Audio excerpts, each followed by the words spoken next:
Hey guys, tonight we step out onto the creaking boards of a tiny frontier cabin. The kind that looks like it was thrown together by an optimistic carpenter armed with nothing but an axe and a prayer. You're standing here in the middle of the Wild West, where the wind pushes hard enough through the cracks in the wall to steal your hat if you aren't careful. And in this dim room, you find women, the real backbone of frontier life, doing the kind of daily work that quietly decided whether families survived or starved. You probably wouldn't last a day here. Trust me, most modern camping trips don't even come close. So before you get comfortable, take a moment to like the video and subscribe, but only if you genuinely enjoy what I do here. And let me know in the comments where you're tuning in from and what time of day it is for you. Now dim the lights, maybe turn on a fan for that soft background hum, and let's ease into tonight's journey together. You trudge through the dust, boots sinking in the loose soil, and you realize frontier women's hidden chores stretched from sunrise until well past dark. The rooster crowed before dawn, and that was their alarm clock. Though half the time they were already awake, stoking the fire that had been smoldering all night so it wouldn't die out. No fire meant no breakfast, no hot water, and no way to keep the wolves of hunger at bay. The chores had a rhythm. Sweeping dirt floors, hauling buckets from the well, patching shirts that somehow managed to rip daily, and keeping a watchful eye on children who had a knack for chasing snakes. And all this before anyone had eaten more than a crust of cornbread. Historians still argue whether the endless cycle of labor gave women more autonomy out here, because survival hinged on them, or if it crushed them under invisible weight. Maybe it was both. You notice something curious. Laundry day wasn't just a weekly event. It was practically an Olympic sport. With no machines, you'd soak clothes in boiling water, scrub them on a washboard until your knuckles were raw, and then wring them dry with muscles that would impress any modern gym trainer. A quirky tidbit. Some women swore by adding lye made from wood ash to brighten whites, though too much could dissolve fabric faster than gossip spread in a small town. Step outside and you see the garden, patches of beans, corn, squash, known as the Three Sisters, a native planting method borrowed widely. Women were usually the ones keeping them alive. A rabbit in the beans could mean less stew next winter, and you'd better believe there was constant vigilance, even while balancing a baby on one hip and a bucket on the other. Of course, the chores weren't just physical. Emotional labor ran just as deep. Writing letters to relatives back east was more than communication. It was stitching a fragile thread of connection to a world that felt increasingly unreal. Some letters took months to arrive, but those words could steady the heart in a land that felt too big and too empty. Now picture this. You're walking behind the cabin, and you see strips of jerky hanging like laundry on a line. Hunting may have been men's work, but preserving meat often fell on women. Salting, drying, smoking. All of it designed to keep bellies full during winters when snow draped the prairie like a suffocating blanket. And the humor. Imagine a woman balancing all of this, scrubbing, sewing, cooking, and still finding the time to joke that at least she didn't have to wear corsets anymore. One diary entry from a Nebraska homesteader reads, "I am glad no neighbor can see me, for my dress is patched in 9 places, but so is my husband's." There's the sly grin of someone making do and laughing anyway. You sit by the fire as the night deepens, the faint hiss of the wind sneaking through gaps in the logs. Women spun wool here, or stitched quilts by lamplight, every stitch a small defiance against the chaos outside. You realize that their chores weren't just tasks, They were an entire invisible infrastructure that held the frontier together.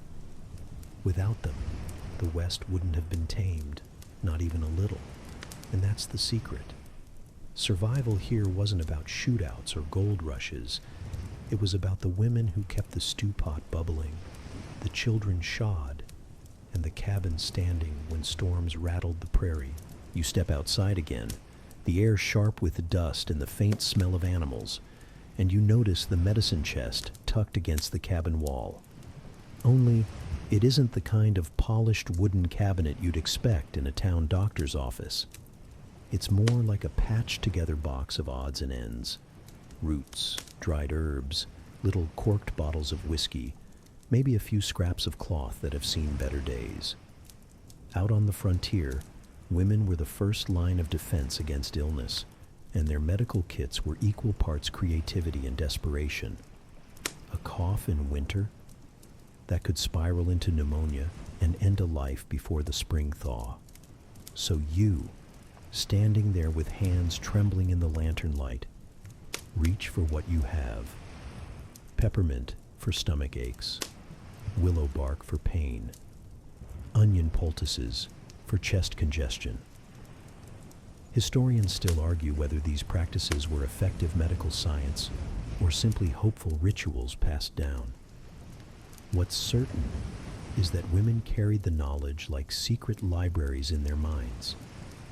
Picture this: a woman boiling water in a blackened kettle, dropping in pine needles to make a tea rich in vitamin C. Quirky, but it helped stave off scurvy for families who might not see fresh fruit for months. And then there's whiskey, frontier medicine's all-purpose cure. Got a toothache? Swish whiskey. Trouble sleeping? Sip whiskey. Trouble birthing? Well, pour whiskey for everyone in the room, because that was going to be a long night. You watch her grind herbs with a mortar and pestle, the rhythmic thud echoing in the cabin. Some of the remedies came from native neighbors: echinacea, sage, wild cherry bark, borrowed knowledge that stretched survival. Of course, some experiments went wrong. A bit too much foxglove, for instance, could do more harm than good, but without trial and error, no cures would be found. You step outside again, the air sharp with dust and the faint smell of animals, and you notice the medicine chest tucked against the cabin wall. Only, it isn't the kind of polished wooden cabinet you'd expect in a town doctor's office. It's more like a patched-together box of odds and ends: roots, dried herbs, little corked bottles of whiskey, maybe a few scraps of cloth that have seen better days. Out on the frontier, women were the first line of defense against illness, and their medical kits were equal parts creativity and desperation. A cough in winter? That could spiral into pneumonia and end a life before the spring thaw. So you, standing there with hands trembling in the lantern light, reach for what you have: peppermint for stomach aches, willow bark for pain, onion poultices for chest congestion. Historians still argue whether these practices were effective medical science or simply hopeful rituals passed down.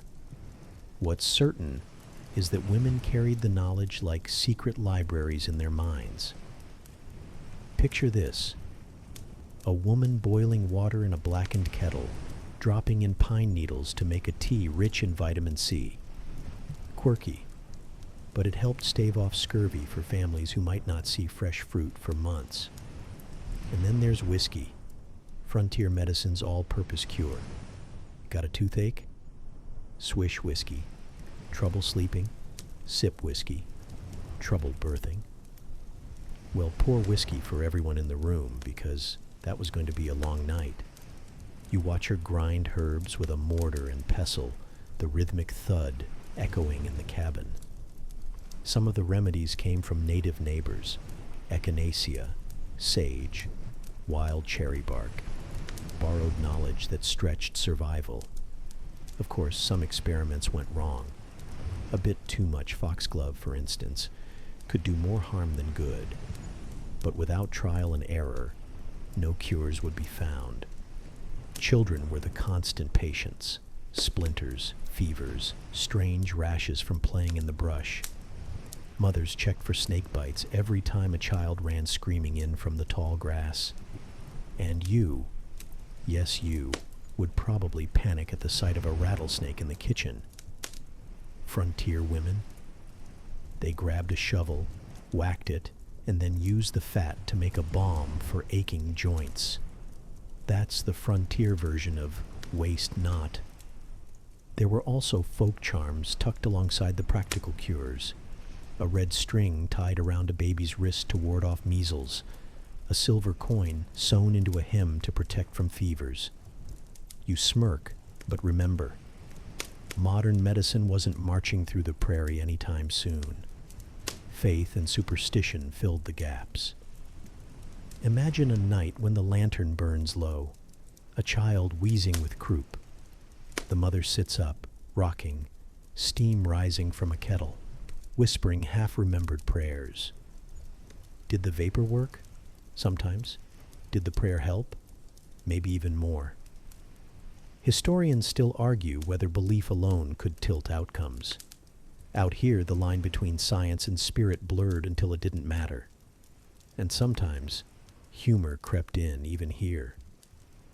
One diary tells of a woman who cured her husband's stubborn cough by shoving an onion poultice under his shirt. He complained that he smelled like a stew pot for a week, but at least he stopped hacking. You chuckle. It's frontier medicine at its most effective and embarrassing. As the prairie wind moans against the walls, you sense how these medicine kits weren't just collections of bottles and herbs. They were proof of resilience, of knowledge carried across oceans, borrowed from neighbors, or improvised in desperate hours. And they kept families alive in a land where the nearest doctor might be 100 miles away, if he even stayed sober long enough to arrive. You run your fingers over the rough wooden shelf, brushing past bundles of sage, jars of honey, and a flask that smells suspiciously strong. And you realize, in the Wild West, survival often tasted like whiskey, burned like onion poultices, and depended on the quiet hands of women who never stopped trying. You walk further into the cabin, and tucked in a trunk beneath folded quilts, you find the quiet machinery of connection. Letters, scraps of fabric, and sometimes whole quilts stitched with patterns that whispered more than warmth. Out on the frontier, isolation pressed as hard as hunger or drought. Women built secret networks that spanned across prairies and deserts, binding them to friends and family in ways that were part gossip, part survival code, and part stubborn proof that they were not alone. Picture this: a woman sitting by the fire, pen scratching across rough paper. Ink might be homemade from walnut husks, the nib carved from a goose feather. She's writing to her sister 3 states away, telling her about the birth of a baby, the death of a cow, and the gossip about the preacher's wife's suspiciously fancy new bonnet. The letter would take weeks, sometimes months, to arrive, but it was a lifeline. Historians still argue whether the frontier bred stronger independence or deeper webs of interdependence. These letters suggest the latter. Now imagine the quilts. Some designs were just cozy geometry, but others carried hidden meanings. A pattern of log cabins, stars, or even the direction of stitches could act like subtle signposts. There's debate about whether such quilts were used in the Underground Railroad. Historians still argue about that. But what's undeniable is that quilts stitched women into communities, each square like a postcard sent with thread instead of ink.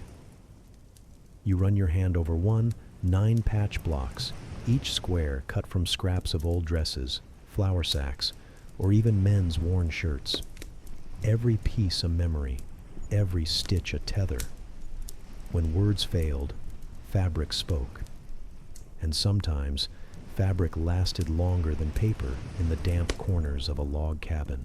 Gossip also carried across the land in sly ways.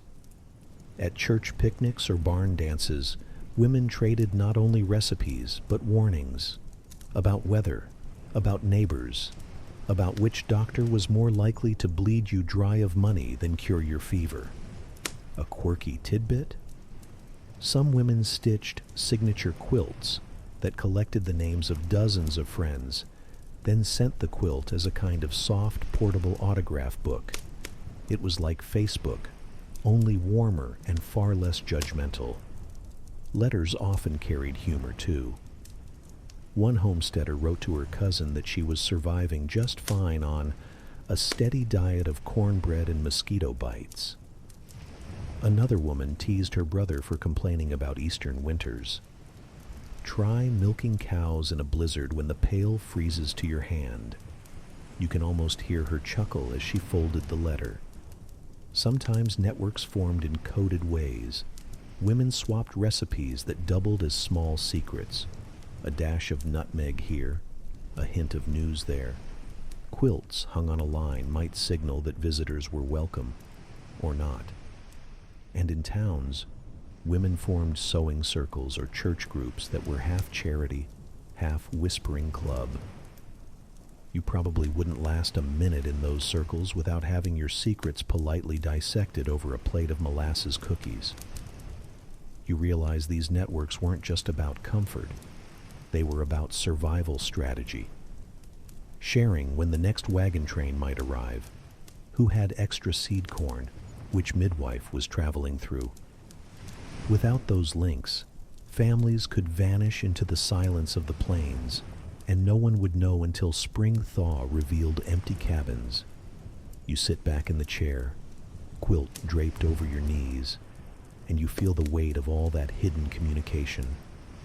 Women's networks were the invisible web stretched across the Wild West, subtle, stubborn, stitched, and scrawled in ink. They carried laughter, advice, coded signals, and the occasional sharp-tongued jab, keeping hearts tethered even when the horizon seemed endless and lonely. And here's the quiet punchline. While dime novels shouted about gunslingers and sheriffs, the real Wild West was often held together by women with needles, ink bottles, and endless patience for the mail. You step outside again, and the horizon opens wide in front of you, endless prairie rolling into a wall of desert hills.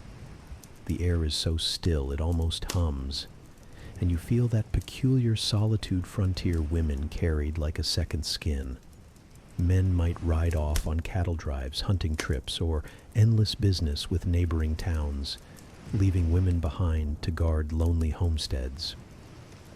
You picture yourself standing on the porch, the silence pressing until even the creak of the windmill feels like company. The eerie calm could be comforting on a good day, but unnerving on a bad one. A woman might spend whole weeks with only children and chickens for conversation.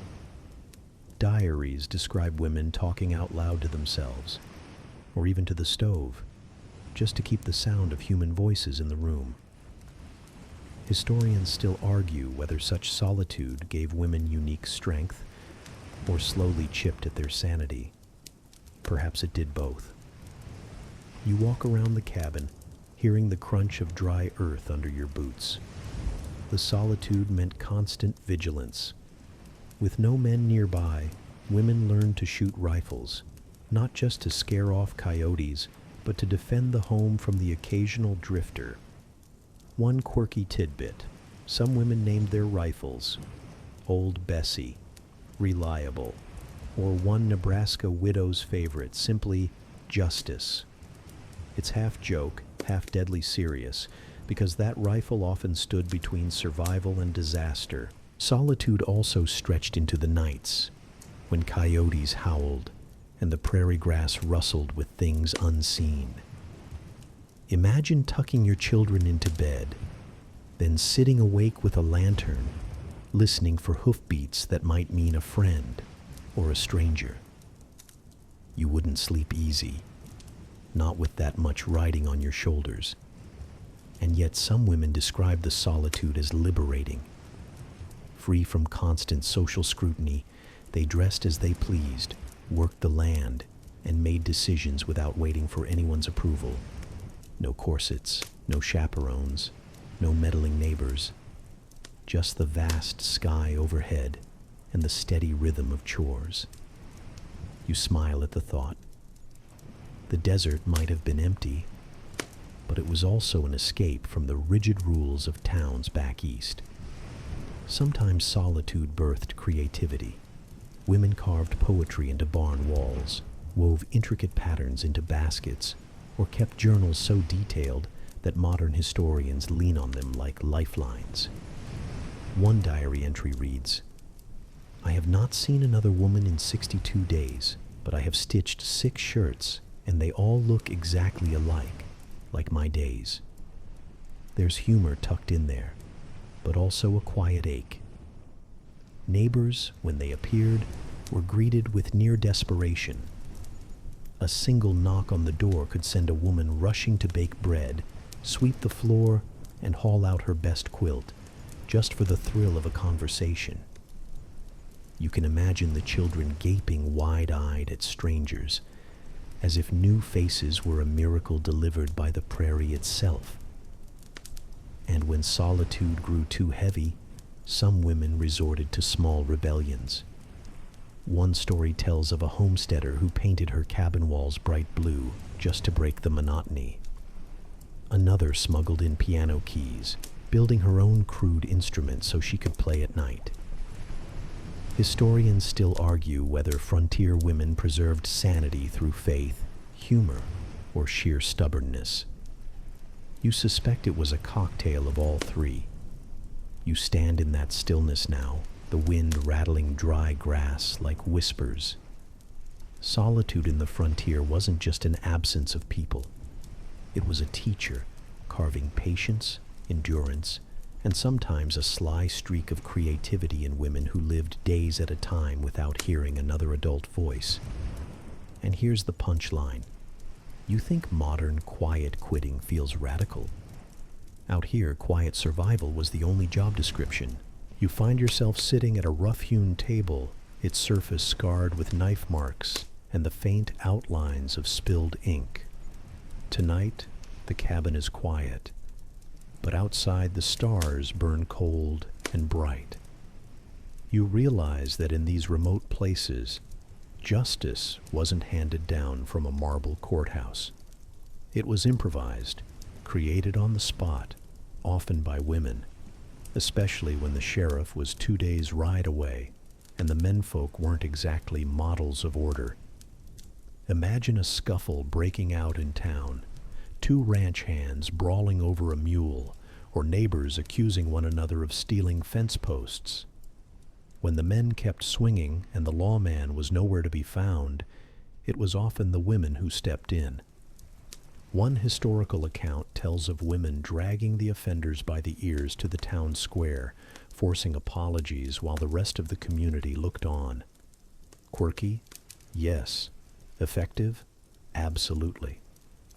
Historians still argue whether this kind of frontier women's justice created more respect or simply fueled more backroom resentment. You picture laundry lines stretching across the settlement. Beneath them, women gathered and held what were jokingly called petticoat courts. Neighbors would bring disputes about wandering livestock, broken promises, or foul language, and women decided the punishment. Sometimes it was as simple as scrubbing an entire family's laundry as penance. Other times it was more symbolic. One woman recalls being made to wear a donkey's tail pinned to her skirt for a week after being caught spreading false rumors. And when it came to children, there was no debate. Discipline was swift and usually public. A child caught stealing biscuits might be made to stand on the porch holding a sign that read "Thief" in chalk, while neighbors walked by shaking their heads. It wasn't cruel so much as it was instructive. The frontier had no patience for raising future troublemakers. Improvised justice even extended to protection. If a drifter harassed a homesteader's daughter or a husband became too heavy with drink and fists, the community of women could rally. Armed not only with rolling pins and broomsticks, but also with the righteous weight of numbers, they'd march to the offender's home and shame him straight. You smirk at the thought. A gang of determined women wielding ladles and sharp tongues could probably make a hardened outlaw think twice. One humorous tidbit. A group of women in Kansas reportedly formed a henhouse jury. If a man refused to take responsibility for feeding his family, they locked him inside a chicken coop until he learned how to provide. According to a diary, he emerged a day later with a new appreciation for his wife's bread. But justice wasn't always about punishment. It was also about balance. Women kept peace by mediating between families, trading favors, and smoothing out grudges before they spiraled into feuds. A jar of homemade preserves or a freshly baked pie could act as currency of reconciliation. You chuckle, but it worked. Few disputes survived the offer of warm bread. Historians still argue whether these systems of informal justice laid the groundwork for more official town laws, or whether they were simply temporary patches on a chaotic quilt of frontier life. Either way, they show how women weren't just caretakers inside the home. They were the hidden judges, juries, and, when necessary, executioners of small-town order. As the lantern flickers low, you can almost hear the sharp voices of women gathered in a circle, deciding what to do with the next fool who breaks community trust. You realize that out here, law wasn't written on paper so much as it was sewn into daily life, with thread, bread, and the occasional broom handle whack across the shins. And here's the quiet joke. People feared the sheriff's gun, but they really dreaded the women's court of disapproval. A fine might be forgotten, but gossip wrapped in justice had a way of sticking forever. You lean back against the cabin door frame and watch the horizon shimmer with heat. Out here, farming wasn't just a man's job. It was a survival pact the whole family signed, whether they liked it or not. Women's hands turned soil, hauled water, and milked cows long before breakfast even hit the table. You feel the weight of a hoe on your shoulders, the blistered palms, and the smell of sun-baked earth clinging to every thread of clothing. Mainstream accounts tell you frontier women often rose before dawn, tending to both the kitchen and the fields. Some plowed behind stubborn oxen, guiding the heavy blade through clay while skirts snagged on weeds. Historians still argue whether women did this out of necessity or resilience, but the result was the same. Rows of corn, beans, or wheat standing like soldiers, evidence of hours spent in the punishing sun. And yet, quirky workarounds flourished. In dry years, women tucked seeds into gourds filled with damp moss, keeping them alive until rain returned. Others planted three sisters' gardens, corn, beans, and squash, because the plants nourished each other. You picture one woman chuckling as she explained that her beans liked company. And maybe that was true for the planter as well. The work didn't stop in daylight. At night, women patched harnesses by lamplight or husked corn until their fingers ached. A favorite frontier saying was, "If the rooster crows and you're still in bed, you're already behind." You grimace. Modern alarm clocks feel like mercy in comparison. Children were roped in early. Little hands picked potato beetles, chased chickens, or carried water sloshing in tin buckets.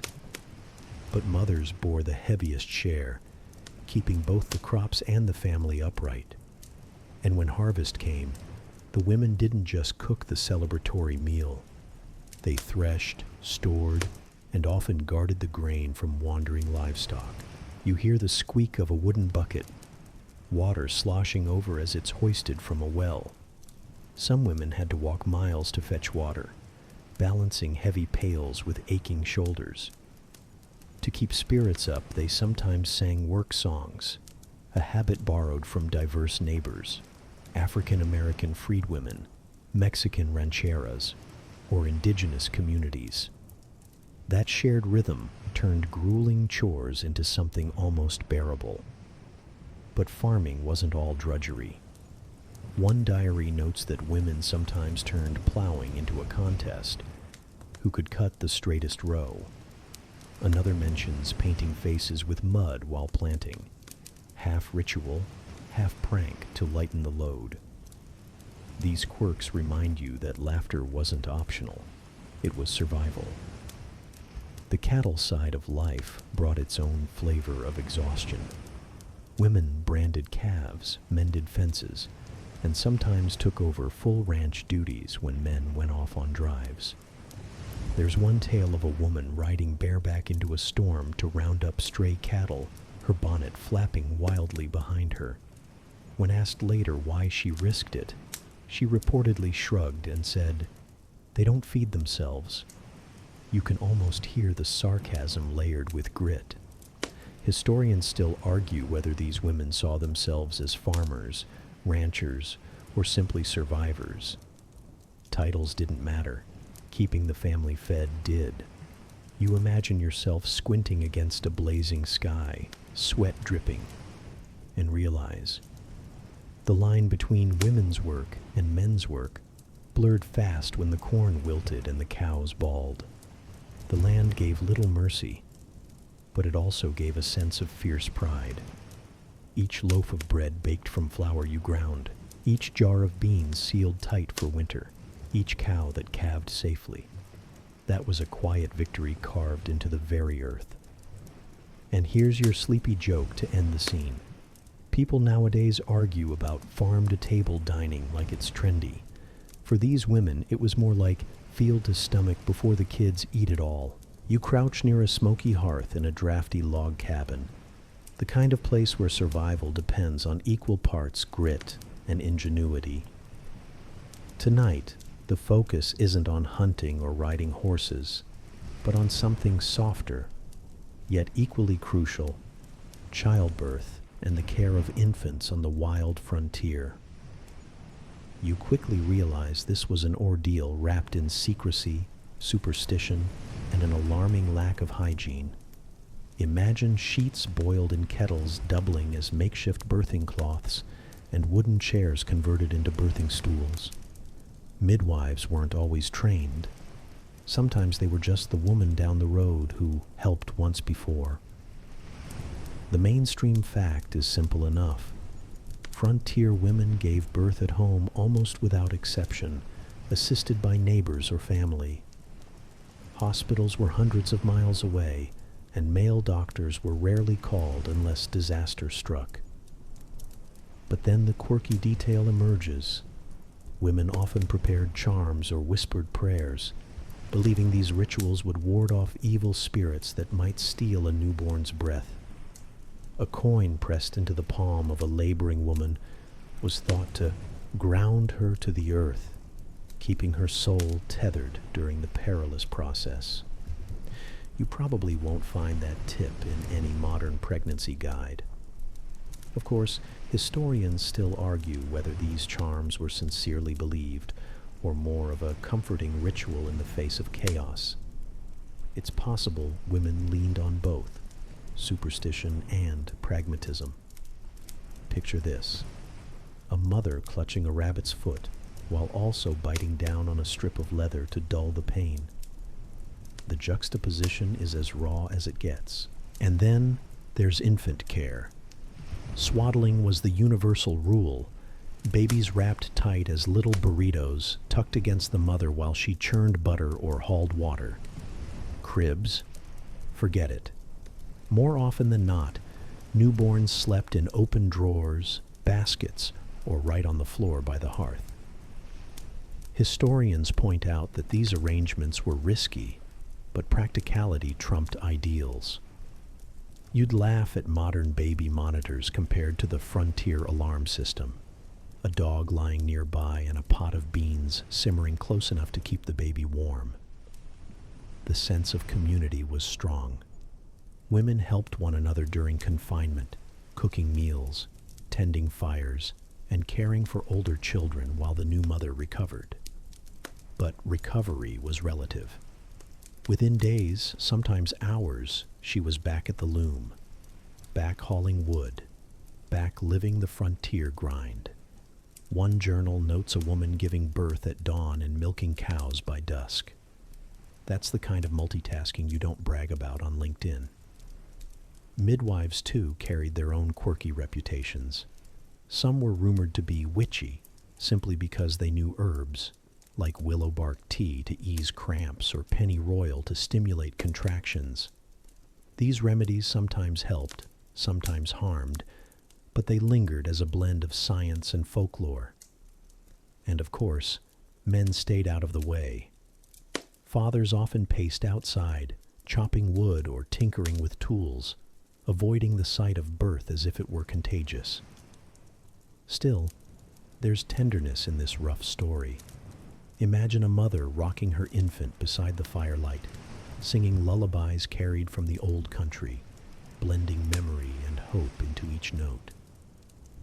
The wild frontier might chew at the edges of her days, but in those quiet moments, love was stitched into the harsh fabric of survival. You wander into a clearing where the air smells of pine pitch and the metallic tang of freshly forged iron. Here, you encounter frontier women whose hands are just as calloused as any man's, gripping tools you'd normally associate with blacksmiths, hunters, or soldiers. Survival doesn't leave room for strict gender roles. When the men were away, or when there simply weren't enough of them, women picked up the rifle, the hammer, or the saw without hesitation.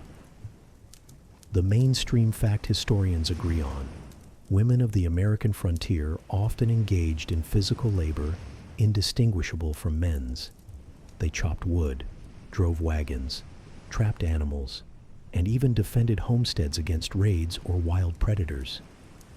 There's a record of one woman in Kansas holding off a pack of wolves with nothing more than a shotgun and nerves of steel. But here's the quirky tidbit. Some women became marksmen. Marks people, really. So skilled they competed in traveling shows or local fairs, earning reputations that still echo in folklore. Annie Oakley might be the most famous, but she wasn't unique. Ordinary farm wives quietly prided themselves on being able to outshoot their husbands, though they'd laugh it off when teased. Imagine a quilting circle where the casual chatter isn't about embroidery patterns, but who brought down the biggest deer last fall. Historians still argue whether this equality of labor was born out of genuine recognition of women's capability or simply desperation. Did frontier culture value their strength? Or did it just shrug and say, well, someone's got to do it? The debate lingers like smoke in a chimney that never quite clears. Picture a woman hammering nails into the beams of a half-built cabin, her skirts caked with mud, sweat dripping into her eyes. Her children hand her tools while she balances on the frame, her bare feet gripping like a seasoned carpenter's. Later that same day, she kneels to grind cornmeal for supper, two worlds colliding in a single life. There's an amusing note here, too. Some women customize their skirts with hidden slits, allowing easier movement when climbing fences or riding horseback astride. Forget fancy sewing tricks. This was the original life hack. A few even quietly donned trousers, scandalous in polite society, but practical when splitting logs or wrangling cattle. You can almost hear the whispered gossip in town. Did you see Martha in pants? Saints preserve us. Of course, it wasn't all independence and triumph. These tasks came at the cost of exhaustion, injury, and sometimes ridicule from outsiders. Eastern visitors wrote shocked letters about women degrading themselves with men's work. But frontier women didn't have the luxury of listening. When the hogs broke through the fence, someone had to fix it. When winter came, someone had to haul enough wood to keep the fire alive. And then there were those dramatic moments that turned into legend. A mother driving off an intruder with an axe. A widow running her farm single-handedly for years after her husband died. A teenage girl guiding oxen through a river crossing while her brothers lay sick with fever. These weren't exceptions so much as part of the daily rhythm, gritty stories woven into the fabric of survival. By the time you step back from the clearing, the picture is clear. Frontier women were blacksmiths, hunters, farmers, carpenters, and sometimes warriors, though they rarely got the credit carved into stone monuments. Their legacy isn't polished bronze. It's sweat-stained leather gloves, splintered handles, and calloused hands. And somewhere, you imagine, one of them is smirking because she just outshot you in a contest you didn't even know you'd entered. You make your way into a ramshackle barn that doubles as a pharmacy, a maternity ward, and, on unlucky nights, a battlefield operating table. Here, the world of frontier medicine unfolds, where women often became the doctors, midwives, and undertakers of their communities, whether they had formal training or not. The mainstream fact you can hang on to: frontier women routinely practiced herbal medicine, blending knowledge carried from Europe, indigenous traditions, and whatever they could cobble together from the wilderness.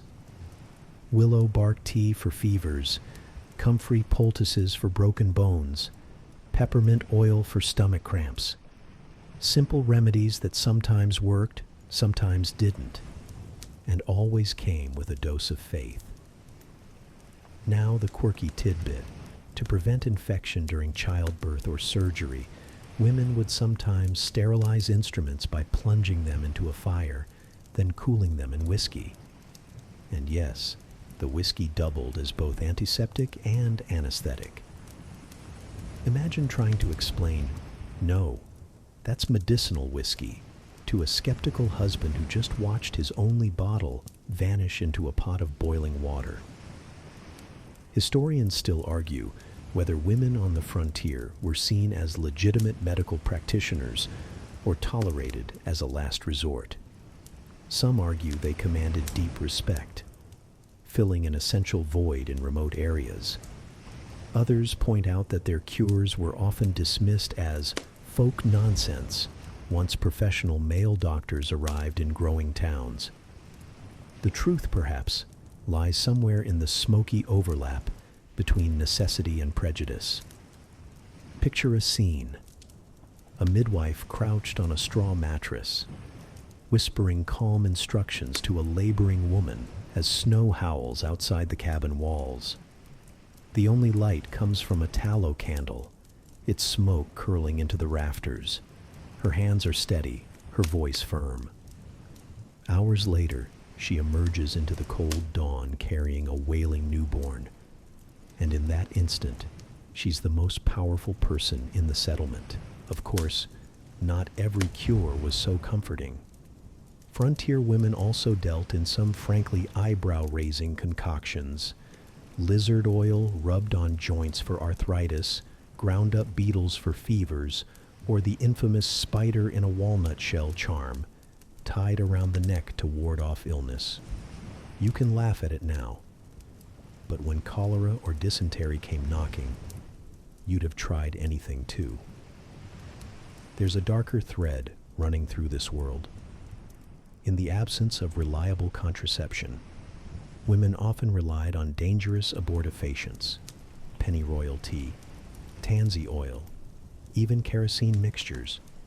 These remedies could kill as easily as they could end a pregnancy.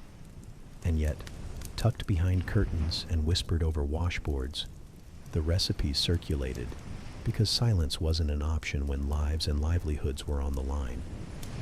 The barn smells of dried sage, camphor, and blood. You step past shelves of jars filled with strange concoctions, labeled in looping handwriting. Snake grease, feverfew, lamb's ear. On a wooden table, a woman stirs a pot of pine resin salve while her daughter crushes dried flowers with a pestle. It's messy, it's improvised, but it's medicine, frontier style. And then there are those surreal frontier innovations, like women using spider webs as wound dressings. It turns out the silk had natural antibacterial properties, though of course they didn't know that at the time. They just noticed that wounds healed cleaner with webbing than with dirty cloth. So yes, the creepy cobwebs in your cabin corner could double as your first aid kit.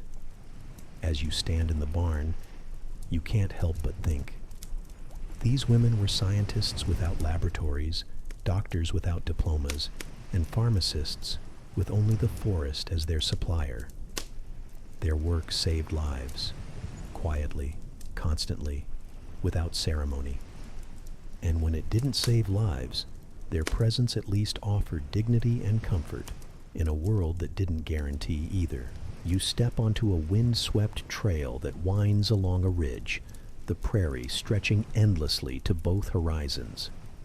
Here, the frontier woman is less a settler and more a traveler, caught between wagons and rivers, dust and starlight. Long journeys defined her existence, and each mile brought new tests of patience, stamina, and resourcefulness. The mainstream fact is simple. Women were integral to westward migration, walking beside oxen-pulled wagons for hundreds of miles, often carrying infants while keeping older children moving. Diaries show that women averaged 15 miles a day on foot, skirts dragging in the mud, shoes worn thin. While men drove wagons or scouted ahead, women cooked, tended fires, mended torn canvas, and still had to keep the children alive. The quirky tidbit: to keep children quiet during long treks, mothers sometimes handed them sugar tit cloths, rags filled with sugar or bacon fat for the child to suck on. It worked like a crude pacifier and doubled as a calorie booster. Imagine that, your toddler gnawing on a greasy rag while you haul buckets of water uphill. Not glamorous, but effective. Historians still argue whether women's diaries from the Oregon Trail and similar routes represent the norm or the exceptional. Were the accounts of fortitude and quiet humor typical, or were these literate women unusually resilient record keepers? The question lingers because so many women left no written words, their struggles vanishing into dust and wagon ruts. Picture it. A woman trudging beside a wagon, her hem caked with clay, the wind whipping her bonnet sideways. A child tugs her hand, asking for water, but the barrel ran dry 2 miles back. At noon, she kneels in the sparse shade of the wagon to stir beans over a sputtering fire, the pot balanced on 3 stones. By nightfall, she collapses onto a blanket, staring up at stars so sharp they seem like shards of glass. And still, at dawn, she rises to do it again. There were odd, almost comical challenges along the way, too. Dresses caught fire when women cooked too close to open flames. One unlucky traveler recorded having to leap into a river, petticoats billowing like sails. Others sewed hidden pockets into hems to stash valuables, creating a swishing sound as they walked, like coins rattling in a slot machine, except with the risk of robbers. Children added chaos, of course. One diary notes that children turned wagon wheels into carnival rides, dangling dangerously until a mother chased them off with a wooden spoon. Another tells of a baby accidentally carried several miles behind in a discarded laundry basket before a frantic retrieval. These moments, absurd as they sound, highlight the razor-thin line between survival and tragedy. There were also encounters with indigenous peoples, some tense, others unexpectedly warm. Women traded cloth, beads, or cooking utensils for buffalo meat or fresh herbs. One account even describes women laughing together despite the language barrier, swapping baby rocking techniques. Yet historians still argue whether these exchanges represent fleeting kindness or rare moments in a largely hostile dynamic. The trail wasn't just hardship, it was also a classroom. Women learned to read the weather by the shapes of clouds, to tell edible plants from poisonous ones, to stitch leather harnesses when no cobbler was around. Necessity sharpened them into mechanics, meteorologists, and navigators. You may not think of a frontier mother squinting at moss on a tree trunk, but she knew exactly what direction it pointed. By the time the wagons reached their destinations, women were changed. Hardened, yes, but also slyly proud. They had marched across a continent, dragging families and futures behind them, with little thanks and no monuments. The trail was their test, and they passed it in worn shoes and patched skirts, one dusty mile at a time. You wander now into a settlement where the sharp ring of hammers on anvils mingles with the low murmur of barter.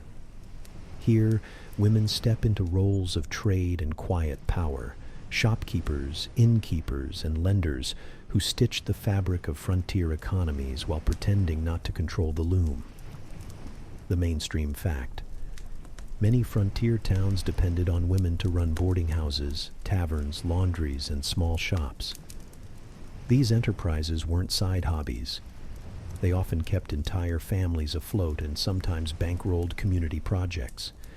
A woman who owned a boarding house could wield more influence than the mayor, deciding which travelers stayed, who ate, and who left without supper. Now the quirky tidbit. Laundresses on mining frontiers sometimes charged more for a clean shirt than a miner earned in a day. Imagine men digging through rock and mud for gold dust, only to hand most of it over for the privilege of not smelling like a goat. In boomtowns, laundry became more profitable than mining, and some women quietly got rich off soap and water. Historians still argue whether these women were accepted as genuine entrepreneurs or dismissed as makeshift substitutes until proper businesses arrived. Did their economic foothold lay the groundwork for women's independence, or was it a temporary necessity erased once towns stabilized? The records suggest both, depending on who wrote the ledgers. Picture a frontier inn, rough-hewn log walls, a pot of beans simmering on the hearth, the air thick with pipe smoke and wood smoke. Behind the counter stands a woman in an apron, her eyes sharper than her smile. She serves stew with one hand, while quietly calculating debts in her head. When a traveler tries to shortchange her, she snaps back with the precision of someone who knows exactly how many dollars are hidden under the floorboards. And sometimes, their influence went beyond money. Women ran informal banks, holding gold nuggets or coin purses for miners who feared robbery. A few lent cash at interest, though society frowned on lady usurers. Still, when a woman had the only strongbox in town, even the sheriff had to come knocking politely. There's humor here, too. Accounts of women charging extra for meals served with civil conversation. Apparently, miners were so starved for gentle voices, they'd happily pay more just to hear a woman ask about their day. It was, in a way, the earliest form of customer service upselling. Not all commerce was respectable by Victorian standards. Some women entered sex work, often out of desperation, sometimes out of shrewd calculation. While moral reformers clutched their pearls, it's undeniable that these women shaped local economies, owned property, and sometimes retired wealthier than the men who judged them. Historians still argue whether they were victims of circumstance or businesswomen in their own right, likely both, depending on the story. Even crafts became currency. Quilts stitched from flour sacks, candles dipped in beeswax, soap boiled from lye and fat, all sold or bartered in a swirl of necessity and ingenuity. A woman with a sharp eye for trade could swap her way from a sack of beans to a full winter's supply of firewood. The settlement bustles around you, but your focus lingers on the women at its center. They're not wearing crowns or wielding scepters, yet their decisions ripple outward. Who eats, who owes, who sleeps with a roof over their head. Quiet power hums in their hands, disguised as ladles in laundry baskets, hidden in ledger books inked in steady script. You step outside into the sharp glare of midday, where the frontier sun bakes the ground and the scent of hay, livestock, and sun-dried clay fills the air. Women here are architects of culture, preserving traditions, while improvising new ones to suit the endless expanse of prairie, forest, or desert. Their days are packed with chores, yes, but also with storytelling, music, and the careful cultivation of memory. Mainstream fact: frontier women were often the keepers of oral history, passing down tales of ancestors, distant lands, and local events. In communities where books were scarce, these stories were crucial. They entertained, educated, and instructed, all while weaving social cohesion. You can almost hear a circle of children gathered around, wide-eyed, as a mother recounts a near miss with a rattlesnake, or the clever way a neighbor outwitted a band of thieves. Quirky tidbit: some women composed prairie songs that doubled as mnemonic devices for chores, geography, or even recipes. A verse about corn planting might include hidden instructions on irrigation or timing, and a tune about baking bread could sneak in a list of local medicinal herbs. Imagine humming while chopping wood and secretly memorizing a whole survival manual. Historians still argue whether these cultural creations were simply practical or also a form of subtle rebellion against the constraints of frontier life. Did women innovate because they were forced to, or because they craved expression? The answer is probably both. Threaded together in the quiet hum of daily labor, you see a woman seated on a wooden bench, a child on each knee, carving shapes out of scrap wood. Her fingers are nimble, her voice gentle, recounting tales of old England, distant villages, and the indigenous neighbors who once helped her family survive a harsh winter. She punctuates her stories with laughter, sometimes soft, sometimes loud enough to carry across the yard, mixing warmth and humor into the fabric of survival. Practicality often intertwined with creativity. One mother embroidered coded symbols into quilts to indicate seasonal events, herd locations, or even warnings about weather. Another documented births and deaths in a ledger disguised as a recipe book. These were not mere hobbies.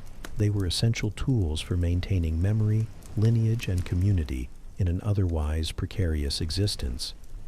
Even humor found its way into everyday life. Diary entries describe prank wars between siblings, or mothers teasing their husbands about failing to chop enough wood before breakfast. Frontier women may have been exhausted, sunburned, and sore, but they also wielded wit as a kind of quiet resistance against monotony and hardship. And so, in the mid-afternoon haze, as dust swirls around wagon wheels and livestock, you understand the invisible threads they wove. Work, story, song, and small rebellions intersected to create a living tapestry, one that kept communities together, preserved memory, and lent meaning to days that otherwise might have seemed endless. You step back, imagining these women in full rhythm, stirring pots, singing tunes, correcting children, stitching quilts, and sharing laughter. Their culture wasn't documented in museums. It existed in living, breathing moments, ephemeral yet enduring, like smoke rising from a hearth into the clear prairie sky. You follow a narrow dirt path to a creek where water trickles over smooth stones, glinting like tiny mirrors in the late afternoon sun. Here, the frontier woman's life intersects with nature in ways both practical and mystical. Water wasn't just for drinking. It was for laundry, bathing, cooking, and surprisingly, informal rituals of protection and luck. Mainstream fact: women managed water resources with painstaking care. Wells, cisterns, and nearby streams were monitored daily to ensure there was enough for cooking, cleaning, and tending livestock. Drought could mean disaster, so meticulous attention was essential. Frontier diaries often record the exact depth of water in barrels or the timing of river swells. You can almost hear the creak of buckets, the slap of water on the plank, the whispered prayer for enough rainfall. The quirky tidbit: some women tossed small coins or charms into streams to pay for safe water or a bountiful harvest. Others tied ribbons to nearby bushes as markers for sacred spots or as signals for neighbors. You'd think it's superstitious, but it also created community markers and sometimes harmless amusement. Historians still argue whether these rituals were serious belief or simply comforting routines in a landscape that offered little control. Imagine a woman kneeling at the water's edge, hands submerged in icy current as she washes clothes. Children splash beside her, turning laundry into play, while she hums a tune that doubles as a reminder for planting seasons or household chores. You realize that for these women, every gesture was multitasking: cleansing garments, teaching children, and silently preserving knowledge. Bathing rituals were equally inventive. Without proper facilities, women improvised with metal tubs, boiled water, and fragrant herbs. A pinch of lavender or rosemary transformed a simple scrub into a brief moment of sensory relief.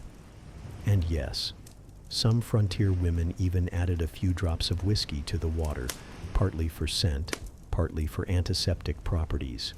You chuckle at the thought of a whiskey-infused bath becoming a luxury on the plains. Food and water intersected too. Women filtered creek water for cooking, gathered wild herbs, and sometimes added unexpected ingredients to meals to mask bitter flavors. You might giggle at recipes calling for a pinch of wild onion in a stew of boiled beans, but in practice, these little tricks made life edible and even enjoyable under trying circumstances. Even leisure took place around water. Picnic lunches, laundry songs, and quiet moments by the creek provided respite. Women might share gossip, sing, or plan the next harvest, all while keeping an eye on children and animals. Nature was both backdrop and participant in daily survival. Historians still argue whether these interactions with water shaped frontier women's environmental knowledge more than necessity dictated. Either way, it's clear that survival required respect for the land, creativity in management, and a sense of humor to get through the chores. You step back, imagining the glint of sun on rippling water, children's laughter, and the steady rhythm of hands in streams, shaping both laundry and legacy. And here's the quiet laugh. In a world without dishwashers or indoor plumbing, every dip in the creek was a tiny adventure, and maybe a bit of rebellion too. You now wander into the fading light of evening, when the prairie shadows stretch long and the wind whispers through tall grass. Frontier women, after a day of tending livestock, mending clothes, and managing households, often found themselves in rare pockets of stillness, moments that felt both like reward and reflection. The mainstream fact: as night fell, women prepared meals, tucked children into beds, and made detailed notes or diaries by candlelight. Writing was a luxury and a necessity. Letters, journals, and recipe books doubled as record-keeping, storytelling, and emotional release. Some women meticulously documented births, deaths, and weather patterns. Others simply sketched or jotted thoughts to preserve sanity amid endless labor. Here's the quirky tidbit. Some women used the flickering candlelight to cast shadows on walls, inventing early forms of shadow puppetry for children or for private amusement. Diaries mention laughter spilling across cabins at the antics of shadows dancing like mischievous spirits. Historians still argue whether these playful rituals were primarily for children's entertainment or subtle coping mechanisms for the women themselves. Picture a mother rocking a baby, spinning wool, and humming lullabies borrowed from Europe, Africa, and indigenous neighbors. The sound is rhythmic, almost hypnotic, weaving comfort through the stillness of the night.